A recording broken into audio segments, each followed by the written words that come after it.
El 6 de septiembre de 1522, un grupo de hombres llegaba al puerto de Sanlúcar de Barrameda. Pocos intuyeron que eran los hombres del buque Victoria, un buque medio hundido de los pocos que habían quedado de una trayectoria imposible, y mucho menos intuían quienes les vieron llegar que aquellos hombres habían dado la vuelta al mundo. Por eso hoy en 49 o más les proponemos un libro interesante, La flota de las especias.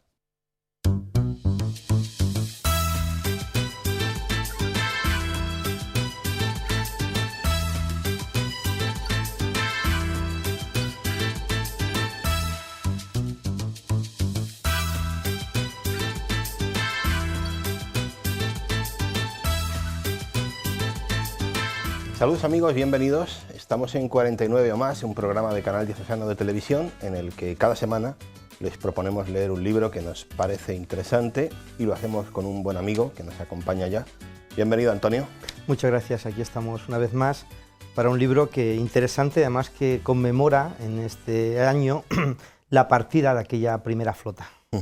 La flota de las especias, que es un libro de Luis Moyá, que bueno, es un autor de esos que hemos repetido en nuestro programa. El año pasado hacíamos también referencia a un aniversario y hablábamos de Juan de Lezo, y el que traemos este día, La flota de las especias, Magallanes y Elcano, la epopeya de la primera vuelta al mundo, escrito evidentemente por Luis Moyá, como hemos dicho, nacido en Tarifa en el año 1955, él es capitán de navío, piloto naval y también es diplomado de Estado Mayor. Es escritor, ha ganado dos veces el premio Nostromo, uno con la novela El veneno del escorpión y otro con La séptima ola. Escribió El almirante, haciendo referencia a Blas de Lezo, la toma de Cartagena de Indias, y este que nos ha traído hoy, La flota de las especias, que tiene 2 añitos nada más, y le hemos querido traer por el aniversario que este año está aconteciendo de los 500 años de la partida, porque luego ya veremos cuándo llegaron. Bueno, pues sí, vamos a adentrarnos en esta epopeya, pues probablemente una de las más grandes de la historia, sin duda, ¿no? De la que estamos hablando. Cuando uno ve las condiciones con las cuales aquellas personas partieron, a lo que tuvieron que enfrentarse, completamente desconocido para ellos, esa gran aventura no solamente del mar, sino también pues las adversidades humanas que tuvieron que también salvar, pues evidentemente los que llegaron, que ya diremos cuántos llegaron, pues son unos auténticos héroes. Bueno, no sé, nos situamos en el comienzo, si quieres, y cómo debió de ser, ¿no? Ese momento, si espectacular tuvo que ser el momento del regreso y esa llegada a Sanlúcar, ¿no? También hay que ponerse en la piel de la partida, ¿no? De esos inicios en el Muelle de las Mulas, ¿no? En Sevilla. Sí, uno se imagina la Sevilla del año 1519, una ciudad... Algo así debía ser. Tremendo, tenía 100.000 habitantes. Estaba al mismo nivel que Roma y que París, por encima de Londres y por supuesto muchísimo más por encima que Madrid. Imaginaos allí, pues aterriza Fernando de Magallanes, que vamos a ir viendo por qué llega a Sevilla, y todo el libro, pues el hilo conductor es un personaje que utiliza Luis Moyá, que es un tal Juan Moyá, como antecesor suyo, que es un grumete que le introduce en el hilo histórico para ir desgranando poco a poco la historia. Pues aquella Sevilla que desde el año 1503 era la sede de la casa de contratación, muy importante porque todos los barcos que iban hacia América tenían que partir de Sevilla. Importante también como los reyes desde el primer momento, algo tan importante que era la casa de contratación, no quisieron dejarlo a cualquiera, y en la época en que se desarrolla el libro va a ser el obispo Fonseca, que es obispo de Burgos, el presidente, el máximo responsable de esa casa de contratación. Ahí empieza la historia. Juan Moyá se había enamorado de una chica, Ana Carrasco, Ana Carrasco de Juan, mejor dicho. Juan no la corresponde y ella se inventa que había pues yacido con él. Por eso el padre de Juan Moyá, ese personaje ficticio, pues es enviado con esa flota de Magallanes y ahí empieza la historia. Bueno, y esta historia, esta epopeya, arranca en Sanlúcar. Hay una iglesia que todavía existe, ¿vale? Que es la iglesia de Nuestra Señora de la O, en Sanlúcar, donde allí se reúnen un grupo de hombres antes de empezar su expedición. Habían partido de Sevilla el 10 de agosto del año 1519 y llegan a Sanlúcar de Barrameda. Efectivamente pasan por la iglesia, el grupo en principio de 234 personas. Quedamos con este dato importante, 234 personas y 5 naos. 5 naos al frente de toda la expedición va a estar Magallanes. Importante porque ellos pretendían, que fue lo que vendió, entre comillas, Magallanes a Carlos V, le vendió que si volvían, lograban volver vivos, con los barcos llenos de clavo, de pimienta, de especias, pues le haría más rico al rey y también a todas aquellas personas que lograran volver. Esto explica, perdona, el título del libro. Sí. La flota de las especias. Con Magallanes, portugués, viajaban también un personaje muy importante, que es Antonio de Pigafetta, un italiano, que va a ser el cronista de todo lo que va a acontecer. El cronista también apoyado con ese personaje ficticio que decíamos, Juan Moya. Pues Magallanes, que había intentado que esta expedición pues, se llevase a cabo con sus paisanos, los portugueses, pero el rey Manuel no le hizo mucho caso a Magallanes. No olvidemos que en aquella época los navegantes portugueses eran los más aventajados en todo el mundo y él, como buen portugués, conocía la marina portuguesa e intentó pues, que fuera el rey portugués el que pues, auspiciara esta expedición. No lográndolo, pues recabó aquí en España y se puso en contacto con Carlos V y él vio pues, esa posibilidad de engrandecer lo que es el Imperio Español y también abrir unas nuevas rutas, porque no olvidemos que desde la caída de Constantinopla estaba completamente vetado el viaje hacia el este. Entonces, para encontrar esas islas Molucas, esa ruta de las especias, pues había que hacerlo por el este.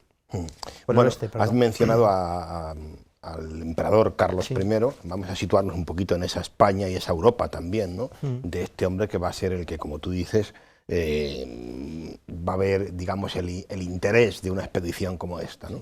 Carlos I, en el año con 16 añitos, ya era rey de España. Las Cortes reunidas en Valladolid en el 1518, habían refrendado pues, esa corona, pero él quería algo más, él quería la corona del Sacro Imperio Romano. Entonces, por eso, él accede, ve pues, en esta ruta como engrandecer lo que es España y también posicionarse él. No olvidemos que poquito después de llegar Colón a América, en el 1492, un año después, en Tordesillas, se había firmado el famoso Tratado de Tordesillas, por el cual pues nos dividíamos el mundo entre portugueses y españoles. Como decía, el obispo Fonseca era el personaje que se encargaba de toda la casa de contratación y a través de él, de un tal Juan de Aranda, que era conocido de Magallanes, se puso un comerciante que ya tenía bastante experiencia al hecho de tratar con la corona. Fue a través de Juan de Aranda como Magallanes se puso en contacto con el rey y a través también del obispo Fonseca, intentando encontrar esa ruta hacia las Indias, navegando hacia el oeste y encontrar también algo muy importante, el paso de un océano, del Atlántico, a ese océano Pacífico, que así lo habían denominado cuando Balboa lo descubrió o lo conoció por primera vez.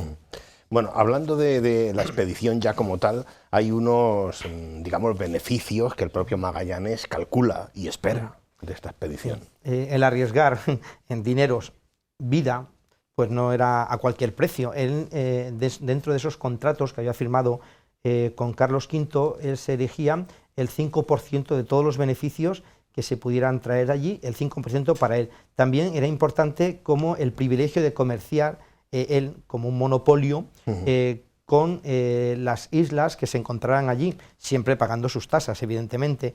Y también es muy importante, apunta aquí, que no se podía hacer ninguna expedición hasta 10 años después de que ellos hubieran regresado. Así, de esa manera, pues logró una empresa que valió la friolera de 9 millones de maravedíes, de los cuales 6 puso Carlos V. Los otros, la corona española, los otros 3 Magallanes, logró esa financiación y una flota de 5 naos. 5 naos, 9 millones de maravedíes. Importante también esa flota de 234 hombres. Aquello pues fue una empresa magna como no se había visto pocas veces.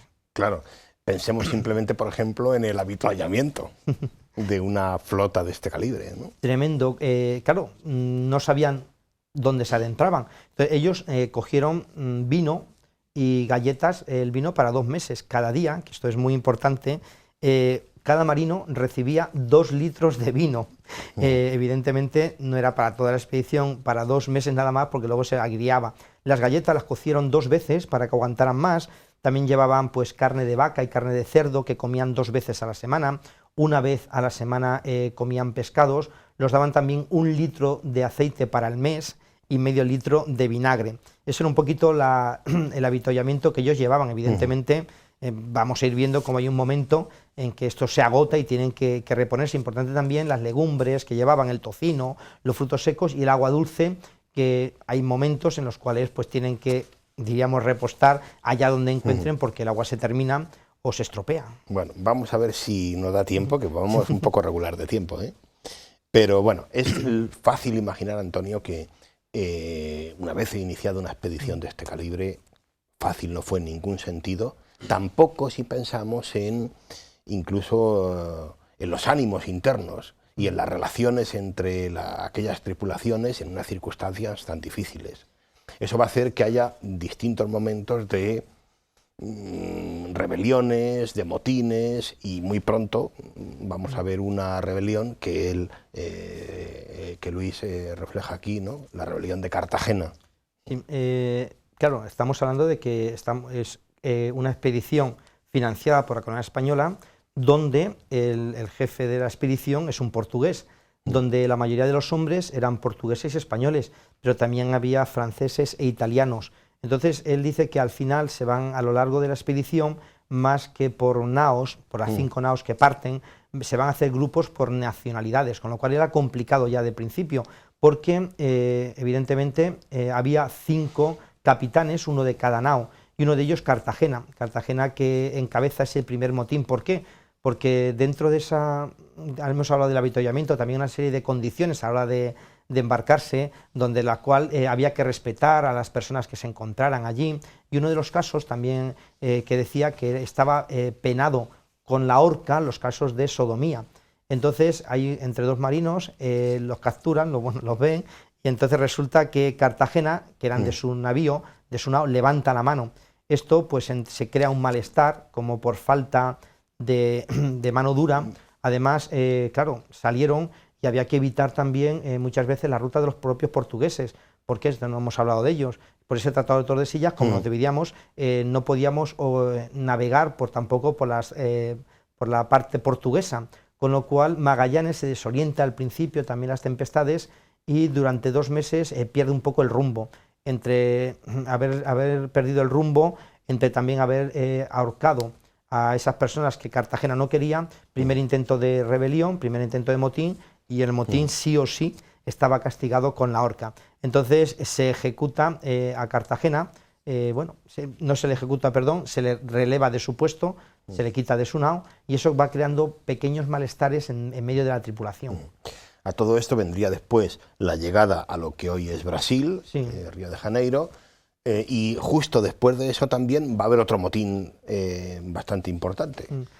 Bueno, si llega a Río de Janeiro, no olvidemos que ese Tratado de Tordesillas apuntaba que 370 leguas marinas, luego vamos a ver cuánto es, desde Cabo Verde para Portugal y para España. Se llega al estuario del Río de la Plata, se navega hacia el sur, los cálculos no, ni mucho menos eran precisos, había una diferencia de unos 12 días, y hay un primer motín muy importante, donde esta vez sí Mendoza va a ser colgado, y donde también se va a colgar a otro capitán de otro barco, que es Quesada.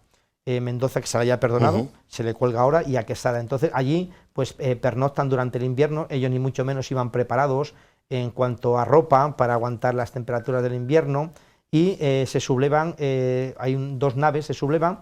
Magallanes pues tiene que ejecutar como responsable de ese motín a esos capitanes de esas 2 naves, y entonces, y también importante, como casi un centenar de hombres están encadenados, pasan la noche encadenados, con lo cual, si prescindíamos de 2 capitanes y de un centenar de hombres, era imposible seguir la expedición, con lo cual solamente luego se ahorcaron a 30 hombres, a los restos se los perdonó, y aquí ya aparece por primera vez Juan Sebastián Elcano, como también se le perdonó porque él había hecho el motín por fidelidad al rey, como lealtad a la corona. Magallanes se da cuenta de la valía del Elcano y le perdona la vida.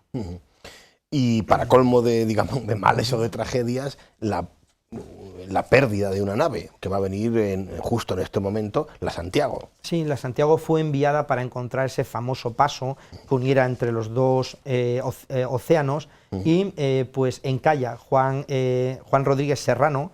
Habían llevado provisiones para pocos días porque también Magallanes pensaba que si cargaban la nao de provisiones podía regresar a España. Entonces empiezan a bajar hacia todo lo que es América del Sur y encalla. Entonces se tienen que lanzar los marinos al agua, a la costa, y tienen que regresar donde se había quedado el resto de la expedición. Regresan andando a través de la costa y pues al final envían pues una expedición para rescatar al resto de los marinos. No habían ido todos, sino unos cuantos, los más fuertes, y ahí ya se pierde la primera nao. Puede considerarse también de alguna manera una pérdida otra nave que no es que encalle, sino que lo que va a decidir es algo casi todavía peor, ¿no? Que es la deserción. Sí, ahí en esa primera, cuando van buscando la nave primera Santiago y encalla, se encuentra importante este dato, los indios patagones, que van a dar nombre a la Patagonia. A la Patagonia. Sí, unos indios decía que bastante fuertes. La nave San Antonio, también en esa expedición, en una expedición posterior, que van a intentar meterse en el estuario del Río de la Plata, se divide en dos naos por un lado y dos por otras. Pues en esta San Antonio hace caso omiso a esa expedición y emprende por su cuenta rumbo a España, con lo cual ha encallado una nave, otra ha desertado, nos encontramos todavía en América, ni mucho menos a la mitad del viaje, con solamente ya 3 naves. 3 naves. Y así es como se llega, nos encontramos ya en el Pacífico. Simplemente adentrarse en el Pacífico ya debió de ser algo que daba miedo, ¿no? Realmente. Sí, el paso por Tierra de Fuego, que así lo llamaban, pues dio miedo, y ahí el que hace de hilo conductor, Juan el Grumete, pues no lo hemos dicho, según el autor, había estudiado en la Universidad de Alcalá, era bastante inteligente en cuanto a álgebra y matemáticas, había aprendido, y él decide pues avanzar, seguir navegando por la línea del paralelo correspondiente para no cizaguear. Entonces se encuentran con el Pacífico, y empiezan a escasear la comida. Y aparece una enfermedad que hemos ido a hablar muchas veces, que es la enfermedad del escorbuto, donde van a morir muchos marineros. El 24 de enero del año 1521, año y medio prácticamente después de haber salido, Juan de Chinchilla, un marino, va a gritar tierra en ese Pacífico, en el inmenso Pacífico, y se van a encontrar con las primeras islas. Ellos se habían quedado sin alimentos ya, porque la nave San Antonio, que había desertado, estaba cargada de alimentos, era la nave donde más alimentos había, se habían quedado sin nada. Empiezan a aparecer las primeras muertes de indios que ellos habían ido cogiendo por toda la costa del Atlántico de América, y llegan a esa primera isla, no es la que ellos piensan, entonces tienen que seguir navegando, y perdieron en total, hasta que llegaron a una isla donde pudieron repostar, 40 hombres. Con lo cual estamos en una situación ya verdaderamente crítica, y justo en este momento va a ocurrir probablemente una de las tragedias de este viaje, ¿no? Que es la muerte de Magallanes. Sí, llegaron a las islas Limassagua, donde su capital era Sucbó. Allí ya se van a encontrar con las primeras especias que estaban buscando, ¿de acuerdo? Y resulta que se encuentran con el rey Kalumbú, que es el rey de aquella isla, les ofrece un almuerzo, y aquellas personas sí estaban acostumbradas a negociar, a comerciar ya con los portugueses. Entonces los españoles, la flota de Magallanes intentaba, pues a cambio de esas especias que estaban buscando, pues ofrecer cachivaches como ofrecían a los otros, y estos no. Estos querían un trato de igual comercial, un trato comercial de iguales. Como no había, entonces el rey de aquella tribu, Calambú, le ofreció a Magallanes una posibilidad. Él estaba enemistado con sus vecinos de la isla de Mactán. Entonces le pidió: ayúdame tú a vencerlos y yo te llenaré los barcos que traes llenas de especias. Magallanes accede a prestar su ayuda, evidentemente la fuerza de los barcos y de las armas que ya conocían estos reyes en las Molucas. Acceden, van a la isla de Mactán y se encuentran allí que tienen que luchar completamente una lucha desproporcionada por la cantidad de indios que había.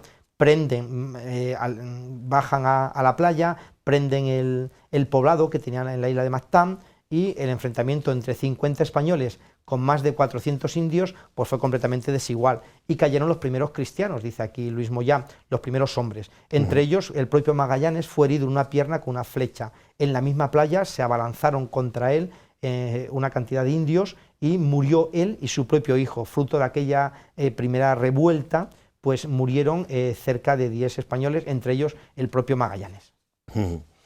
Y a partir de ahí viene el adentrarse en, o la llegada a una zona que seguramente les debió de resultar también sorprendente, que es Brunei. Sí, bueno, muere Magallanes, hay una bicefalia a la hora de dirigir aquello, el capitán Barbosa, el capitán Serrano, pues se dividen la expedición, el propio Culambú les crea una trampa, porque no habían logrado su objetivo, les asesina, tienen que salir corriendo, Carvalho va a ser el nuevo capitán de la Trinidad de la expedición, hay una nave que hay que quemarla porque está en mal estado, ya solamente 2 naves, y emprenden ese viaje hacia Brunei.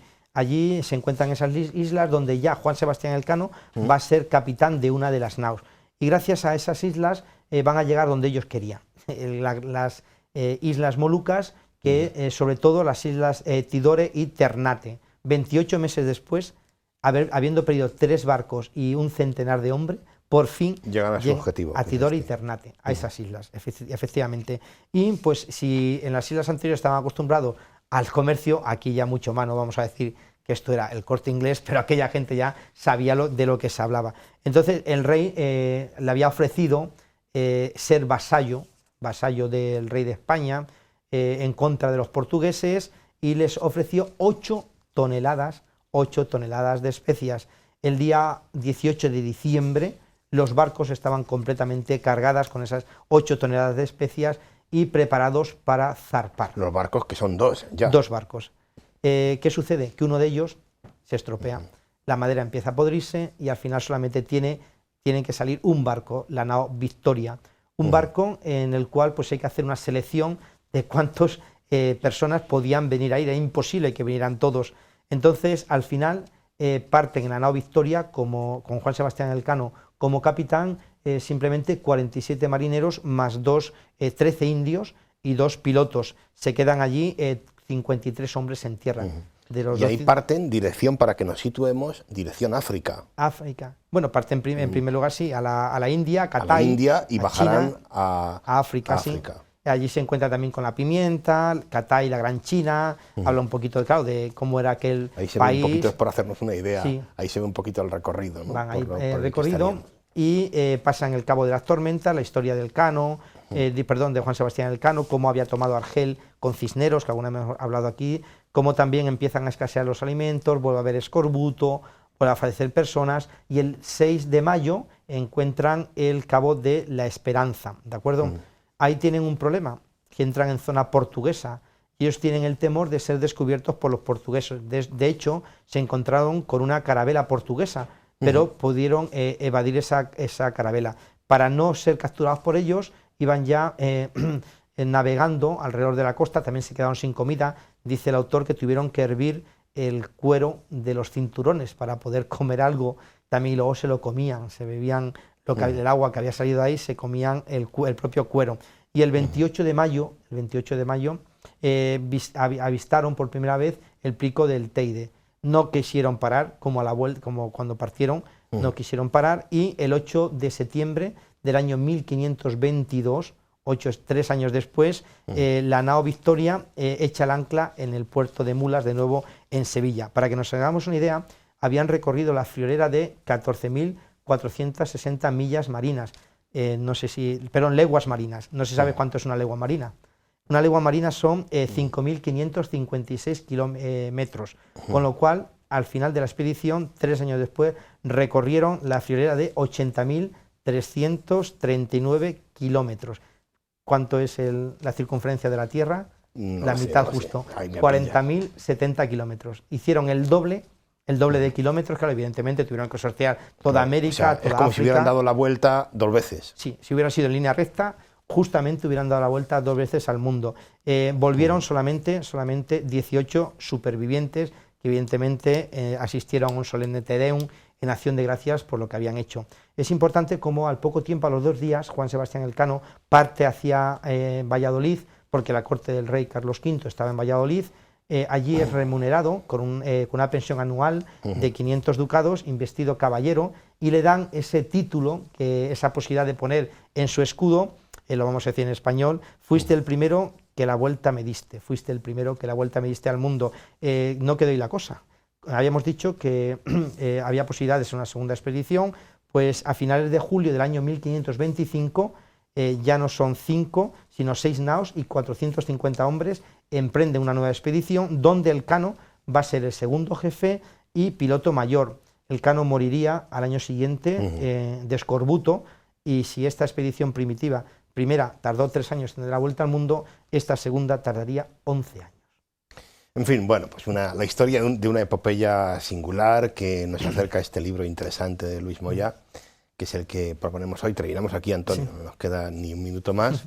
Vamos a hacerlo, amigos, como siempre, con un texto de este libro, así despedimos el programa, un texto que escoge Antonio. El texto habla de la salida de Elcano de las Molucas. Hipnotizados por las historias de los pilotos de la tripulación de la Victoria, parecía haber olvidado sus preocupaciones. Sin embargo, el fondeo frente a las playas de una isla llamada Soluk, en la que podían contemplar a sus pequeños habitantes caminando desnudos, unido al hecho de que los pilotos contaran que los indígenas de esa isla y también los de las islas vecinas eran caníbales, les devolvió a la realidad, volviendo a circular a bordo los más profundos temores de los marineros. ¿Llegarían vivos a España? ¿Se encontrarían con los portugueses que los buscaban con tanto ahínco para someterlos a su rey? ¿Y si llegaban vivos, serían bienvenidos? La mayoría de los hombres estaban convencidos de que la San Antonio ya había regresado a España y que sus mandos habrían desacreditado a quienes habían mantenido leales a Magallanes, y de entre todos ellos Elcano, su capitán, era el más preocupado, ya que si el rey castigaba a los que se habían enfrentado al comandante, bien podía ser considerado uno de ellos, puesto que había sido juzgado por esa falta en San Julián. Aunque si llegaba a imponerse la versión de Estebao Gómez, su vida podría correr idéntico peligro, ya que aunque condenado por Magallanes, más tarde el propio comandante le había perdonado, por lo que el descrédito podía alcanzarle en todos casos. En realidad, con Juan Sebastián Elcano a la cabeza, la tripulación de la nao no era más que un grupo de rehenes prisioneros de sus propias circunstancias, que ni siquiera podían desertar, vistos los humeantes calderos que se avistaban en tierra, ni tampoco amotinarse, pues su única posibilidad de salvación, si caían en manos de los portugueses, era el respeto de su rey a Carlos I, a quien por tanto convenía mantenerles leales.